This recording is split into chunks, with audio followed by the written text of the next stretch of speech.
Olá, essa é a videoaula de Barra Cigana, no qual você vai aprender a fazer sua mesa e se livrar do karma negativo do cliente.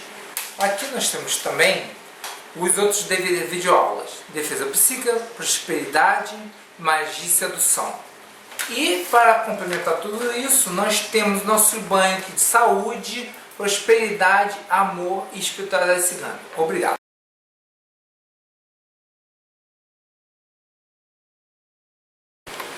Boa noite, são 21 horas, horário de Brasília. Essa é a Rádio Web Avalon, um programa produzido pelo Templo Druida do Brasil, www.duidismo.org.br. Hoje a apresentação não foi tão enfática como as outras. Hoje eu vou falar daquele que, resumindo, mudou ritos. Eu gostaria de falar de uma forma diferente, mas não tem como, né?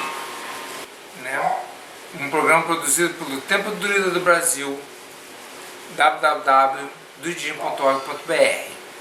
No dia de hoje vamos falar daquele que mudou os ritos, alterou tudo que nós conhecemos como verdade, absoluta ou não. O nome dele é Apolônio de Tiana. Como vocês podem ver aqui, eu coloquei um mapa da viagem do mestre Apolônio de Tiana, para nós nos orientarmos. Dizem que ele e Dames fizeram toda essa rota em vermelho durante 80 anos, mais ou menos. E o que acontece? Vamos às perguntas de hoje. Vamos lá. Onde viveu e qual a sua importância para os druidas? O mestre Apolônio de Tiana, como o nome diz, né? Ele, vamos colocar assim, vocês vão entender mais tarde, espero, ao longo do programa. Ele surgiu na cidade de Tiana, que fica na Turquia. Por qual sua importância? Nós vamos também ver isso ao longo do programa. Por que ele não é muito citado? Porque ele foi acobertado, porque havia uma religião crescente no momento chamado cristianismo. Um novo profeta. Muda-se algumas coisas, mas muito do que é atribuído a esse outro profeta foi realizado pelo mestre Apolônio. O que ele representou para a comunidade da época? Ele refez ritos, ele curou, como vou dizer assim, ele acalmou revoltas por fome, déspotas, tiranos. Ele salvou populações inteiras de ataque de exércitos, entre outras coisas que nós vamos citar ao longo das perguntas. Como ele se tornou patrono da Magos? Porque ele foi aquele que deu o nome, as diretrizes, e para nós podermos fazer um trabalho que a gente desenvolve até hoje. Próxima. Quais eram os seguidores do mestre? Olha, aqui eu coloquei os principais, que não está listado, são 5 conhecidos. Aqui está o Gaius, o Demétrio, o Cínico, que não é cínico não, tá, gente? É da escola cínica, que é uma escola filosófica grega. É o Dioscórides, que era médico, o Mínipe, que era também um cínico da escola cínica. Na verdade, a gente podia dizer que esses dois eram os gaiatos do grupo. E não menos o Dames, o famoso Dames. Com quantos anos morreu? É a pergunta. Olha só, tende-se a acreditar que ele veio a desaparecer, nunca morreu. No ano 98 depois de Cristo. Mas nós vamos encontrar ele até o ano 300 depois de Cristo. Quais os seus principais ensinamentos? Olha, tudo que não é convencional. Mestre Apolônio, ele gostava de dizer que nada é o que dizem para você. O mestre Apolônio de Tiana era druida? Olha só, o mestre Pontiano estava acima de qualquer rótulo. Os druidas que estavam com ele apenas o serviam. Ele não tinha rótulo, não precisava de rótulo, ele estava acima disso. Qual a sua missão e a de seus discípulos no druidismo? Olha, para começar, todos que estavam com ele estavam destacados do conselho. Nós vamos ver isso, se for possível, ao longo das perguntas. Então, o que acontece? Uma das missões dele era visitar os cofres do templo, reativar, proteger, resgatar, como você quiser colocar em termos, fazer engenharia social e colocar muito das coisas da antiguidade em segurança, né? O mestre Apolônio é associado ao deus Apolo? Por quê? Porque essa visão na Bíblia, ele está como nome no Novo Testamento como Apolo. Porque ele era um homem sábio, ele era considerado um deus, ele encontrou Pedro, Paulo, ele em tese não, mas sim, ele viu a crucificação, entendeu? Houve assim, cruzando caminhos.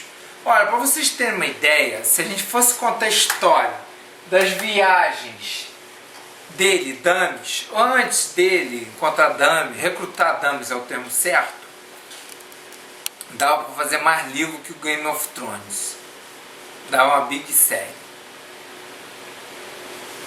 Bom, após a sua viagem pela Terra, ele deixou muitos ensinamentos. Nós devemos vê-lo como mestre ou como um deus? Ambos. Para nós, o que acontece? Como ele veio à Terra para fazer sua quinta grande iniciação planetária, para quem não sabe, todos, quer dizer, espera-se que todos, né, façam 5 grandes iniciações planetárias e 2 solares.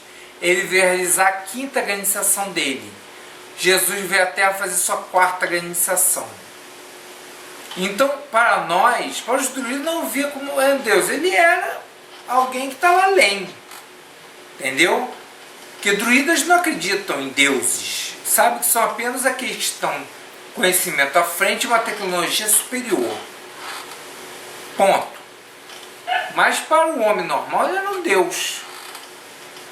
Apolônio pode também ter sido Aquiles, é verdade? Não. Aquiles é um herói da antiguidade, senão você remeteu ao início do mestre Pontiano muito lá para trás. Aquiles era um rei espartano, entendeu? Isso daí é porque são comparações, entendeu? Que o mestre Pontiano, ele desafiava um pouco, né? Como eu disse antes, ele confrontou exércitos com Dames, né? Dames era o paliteiro, né? Já que levava as flechadas. Vai. Já que no Oriente Médio ele é conhecido como Balinus, o mais certo é que ele é Apolônio e Balinus. A quem mais o mestre está associado?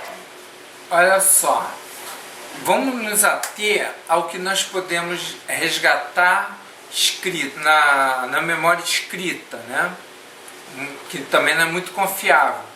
Os árabes chamam até hoje de belinos, alquimista, cientista, médico, tudo isso, entendeu? Ele vai receber esse nome porque ele entra pelo Egito, ele pega o livro de Tote, foi uma aventura dele com Dames e seus discípulos, perigosa, muito perigosa. Além do Nuctemeron, existem outras obras escritas pelo próprio mestre Apolônio? Olha só, existe referência dele no Vida de Pitágoras, uma obra desaparecida, no qual Jâmblico ele dá os 6 primeiros capítulos sobre Apolônio, o mestre Apolônio. Essa coisa de dizer que ele é neopitagórico é mentira. Ele tinha uma doutrina semelhante a Pitágoras. Mas ele não fazia disso um pitagórico. É porque as pessoas... Poxa, você fala como pitagórico. Entendeu como é que é? Então, essa coisa. Nós temos dele, do mestre pontiano, 4 livros sobre astrologia judicial kármica. Desaparecidos, claro, né? Que será? Um testamento desaparecido, que é onde ele dá aos seus discípulos suas missões, o que devem fazer, todas aquelas coisas. Cartas. Também, as cartas, algumas dessas cartas são incluídas na obra de Flávio Filósofos. Uma delas é Carta aos Éforos, dos espartanos. Por isso que pode dizer que é aqui, aquelas coisas todas. Mas deixa eu falar. Sobre os sacrifícios, também desaparecido. Temos a teologia do mestre Pontiana, que por acaso é ensinada na Magos, mas está desaparecida também. E temos aqui o livro secreto da criação, né? Também chamado da natureza secreta, que na verdade isso aqui, quando ele conseguiu esse livro que ele escreveu, é atribuído a Belinos, quando os árabes os chamam de Belinos. Tá? Foi a tal história lá, quase todo mundo, menos ele, óbvio, né? Que a coisa pegou para conseguir o livro de Tote. Né? O Nuctemeron são descrições das iniciações? Não, o Nuctemeron, sim. São as fases das grandes iniciações. Ele vai descrevendo. Ele colocou em forma de horas os passos da, não gosto desse termo, evolução, o salto quântico de que algumas pessoas passarão. São sinais de que você está no caminho da grande iniciação. Apolônio seguia a escola pitagórica? Apenas essa? Não, olha só, o mestre Pontiana, ele nunca foi pitagórico. Ele falava de doutrinas semelhantes aos pitagóricos. As pessoas sabem muito pouco sobre a escola pitagórica para falar algumas coisas. Os membros da escola pitagórica, ao contrário do que as pessoas pensam, eles eram mais violentos do que dizem, gente. Não é assim não. Não é essa coisinha de bonzinho, não. Não tem ninguém bonzinho nessas escolas. O mestre Apolônio não precisa de nós, porque ele ainda continua conosco, porque ele ainda responde às nossas súplicas. Pelos seus herdeiros, né? Que o mestre Apolônio ensinava a Dames. Olha só, o mestre Pontiano tinha uma característica muito interessante de ensinar. Ele era mais ou menos como os druidas, você aprendia pelo exemplo. Você acompanhava e ao longo da caminhada, que como vocês podem ver, foi uma longa caminhada, né? Deixa eu colocar aqui. Aliás, não precisa nem colocar aqui, né? O aprendizado foi longo. Os ensinamentos do mestre Apolônio não formam passados por escrito. Então Dames recebeu os ensinamentos do mestre e depois foram passados nos tempos erguidos ao mestre? Olha só, isso daí está equivocado porque existem as obras que eu já listei do mestre Pontiana e essas obras desapareceram, né? Eu dou uma pista, elas estão numa biblioteca muito famosa por aí. Quer dizer, várias obras, cópias, né? Cópias foram feitas das obras do mestre Pontiano. A verdade é que o mestre Apolônio foi sacerdote de alguns deuses? Não, ele não foi sacerdote de nenhum deus. É que ele se hospedava, né, com todas as despesas pagas no templo de Apolo. Ele estava lá, chegava para Eleusis na Grécia, quando ele passou pela Grécia. Na Grécia ele ficou ficou no tempo de Eleusis. como é que é, Dionísios, que na época tinha Baco também, em Roma. Então ele ficava, ele não era sacerdote, ele chegava e era conhecido como tal. Já dei a dica, hein? O que ele ensinava a respeito dos deuses? Que eles não são deuses, apenas têm mais conhecimento e uma tecnologia superior. Aliás, isso indiretamente está na Bíblia, em Atos dos Apóstolos, né? Diz assim, não se curvai perante os anjos, porque vós sereis superiores a eles, dizia Paulo, naqueles discursos histéricos que ele fazia em Roma. Uma loucura. Coisa de doido. O mestre Apolônio tinha um daimon? Não, os daimons queriam ser discípulos dele. Era diferente, era o contrário. Sabemos o que o filósofo e iluminista Voltaire falou sobre homens como o mestre Apolônio, dizendo que homens que tudo sabem e nunca morrem. Então a minha pergunta é, quando o mestre Apolônio voltará a ser um homem público novamente? Essa pergunta é do nosso professor amigo de filosofia, né? Zeus, Adriano tá? Zeus. Olha só, Adriano, ele veio à Terra fazer sua quinta grande iniciação. Então, deixa eu explicar. Até a quarta grande iniciação, que foi Jesus, quando você faz a quarta grande iniciação planetária, você deixa de reencarnar. Ele já tinha. Ele veio fazer a quinta grande iniciação planetária. Porque depois que ele fez a quinta grande iniciação planetária, em Creta, ele vai fazer as 2 solares, já fez, não sei, não tem a sua agenda do mestre. Então não será aqui, não vai passar por isso aqui, entendeu? Não vai desfrutar da companhia agradável de dames, que ele deve estar agradecendo muito, né?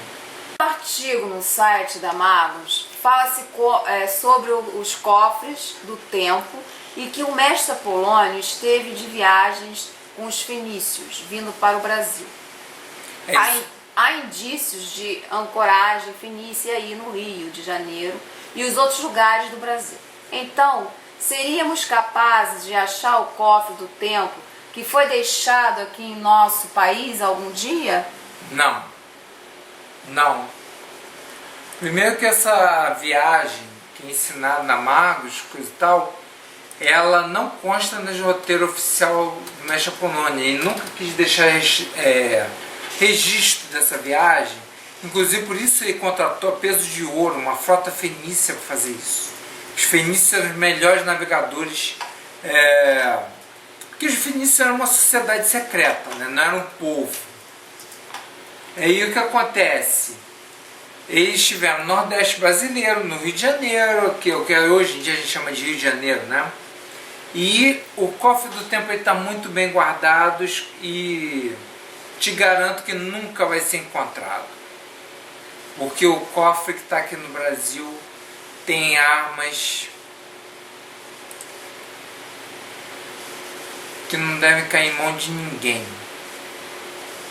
Nem de quinta, nem sexta raça. Qual a ordem apolontiana passou no Temeron? Não passou em ninguém. Isso é uma obra que restou, que foi copiada, que está incompleta, óbvio. Né? Não tem uma ordem específica. Pode explicar a barreira das línguas na viagem do mestre Apolônio? Não tinha barreira de língua. Não tinha barreira de línguas. Mesmo quando ele foi recrutar dames, ele diz isso a dames. Dames está lá em Nínive. Nínive, na época, era uma cidade universitária dentro da Babilônia. Quais os critérios do discípulo do mestre? Por exemplo, ele recrutou pessoalmente dames, ele foi até Nínive, atrás de dames que estava lá curtindo, lendo, traduzindo. Aí eis que mexe a pontiana, chega a dames e faz uma proposta indecorosa, irrecusável. Todos os discípulos do mestre Pontiano, os principais, porque Dames foi o primeiro recrutado, depois Dames recrutou os outros, né? Já tinha imortalidade. Então o que será que o mestre Pontiano negociou para aceitarem? de bom grado essa viagem maravilhosa pelo mundo antigo. Se hoje essa nojeira, imagina naquela época. Por exemplo, Pode falar sobre os por que o Mecha Pontiana é tido erradamente por alguns grupos, não vou dizer quem diz isso, não é uma ordem, é um grupo. Diz assim que ele é a reencarnação de Jesus em Nazaré. Pô, Jesus em Nazaré foi crucificado em 33 depois de Cristo, cara. Não foi antes, fez ano zero, não, foi depois. Então o que acontece? O Mecha Pontiana, ele estava em Roma, né?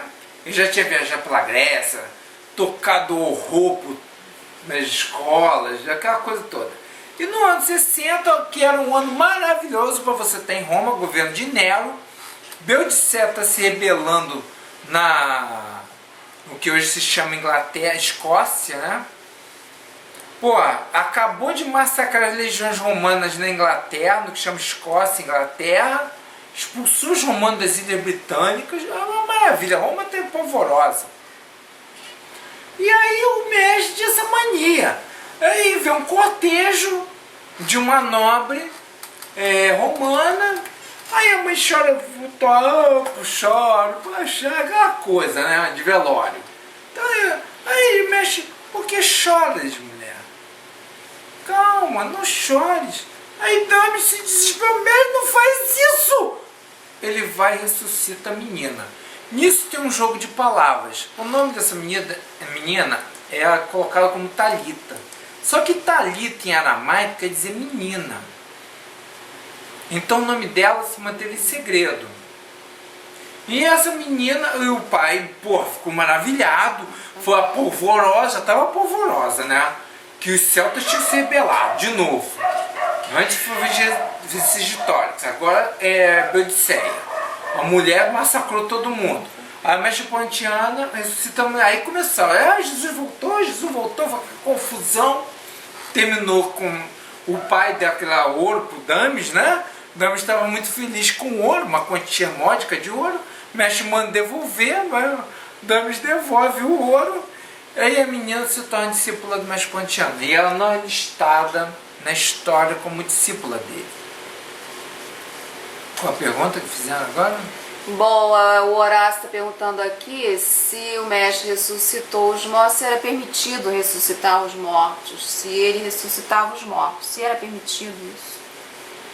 É a pergunta de Horácio. Horácio, entenda uma coisa. Ele está acima do bem e do mal, acima de tudo que você compreende. Há uma passagem que Dami pergunta para o mestre assim, mestre, por que o senhor fez isso? E o mestre Pontiano, ele não olhava para você. Ele diz assim, fiz porque eu posso. E naquele momento Damis recebeu um salto quântico. Entendeu? Eu vou contar uma história para vocês, que vocês pesquisar, vão ver que ele acabou com rebeliões, teve exército que ia massacrar a cidade inteira. Teve gente que parou de... os generais paravam, quando chegavam na cidade tinha uma estátua do Mecha Pontiana. Parava. Por quê? O Mecha Pontiana, o que ele fazia? Ele mandava dames, né? Avisar a gente, olha só, o Mecha Pontiana mandou vocês depor as armas e todo mundo ficar em paz, vocês não vão saquear, matar e destruir essa cidade. É claro que todo mundo ria na cara de Dami, mas Dami já estava acostumado com isso, entende? Era uma risada generalizada.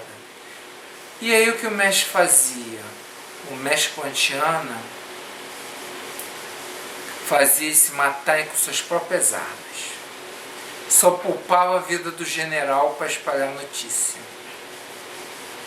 Então o que você acredita? Que ele parava exércitos dessa forma ou era contando parábolas? Eu deixo para você decidir. Quer ajudar esse programa a continuar no ar? Mande sua colaboração para a sacerdote Márcia Matos.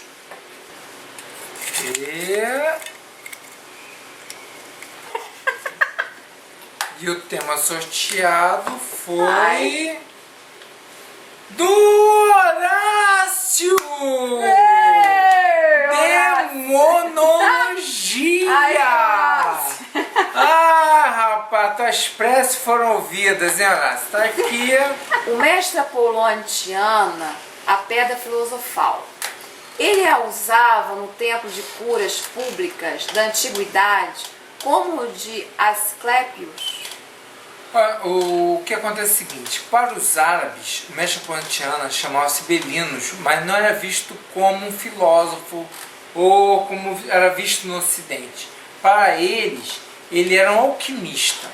Essa coisa da pedra filosofal para ele não era necessária. Ele usava para quê? Para que seus discípulos aprendessem a manipular a pedra filosofal, que não é uma pedra e muito menos filosofal. Tá? Não é nada disso que eu passar para vocês, que a alquimia no Ocidente ela foi censurada pela Igreja Católica. Os ensinamentos são diferentes. Então o que acontece? Ela era usada para quê? A pedra filosofal, vamos colocar assim, ela é acionada com a palavra perdida. Então ele usava muito mais para formar a medicina. Ele tentava ensinar os gregos, mas era difícil, que os gregos eram muito místicos. Os gregos acreditavam que muita doença era demônio, era não sei o que, os humores do fígado, essas coisas, entendeu? Então era diferente. O que salvou a medicina ocidental foi a medicina árabe, que ele trouxe e passou Asclépio das bases de uma medicina, entendeu? Que não foi, porque isso era praticado dentro de templo, mas de Pontiano não, trouxe só público, entendeu? Obrigado e até o próximo programa.